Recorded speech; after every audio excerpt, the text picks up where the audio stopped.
अस्सलाम वालेकुम dear students. अॼु असां वटि मैथमेटिक्स जे पोर्शन में वर्ड प्रॉब्लम में ही सवाल आहे, इनखे सोल्व कंदासीं।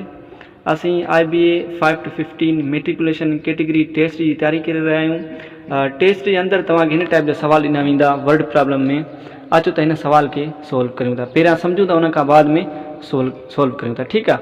सो सवाल खे सम्झूं था। पहिरियां Ali bought 3 pencils, each pencil cost Rs5। Ali 3 पेंसिलूं वरतियूं। ठीकु आहे। So each pencil cost Rs5, यानी हर हिकु पेंसिल जी क़ीमत 5 रुपया हुई। ठीकु आहे। What is the total cost. So सभिनी जो कुल क़ीमत केतिरो थियो उहो मालूम कंदासीं। ठीकु आहे। अचो त हिन सवाल खे सोल्व करियूं था।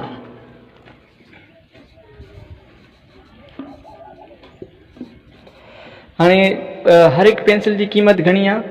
5 रुपया। ठीकु आहे। 1 पेंसिल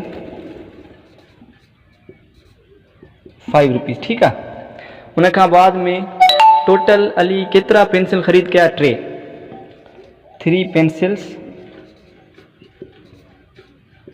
ठीकु आहे। सो हाणे असां 5 खे जेको आहे मल्टीप्लाई कंदासीं 3 सां, जवाबु ईंदो 15। इन जो मतिलबु आहे त टोटल जेको क़ीमत आहे उहो घणो आहे? 15, यानी 15 रुपया। ठीकु आहे।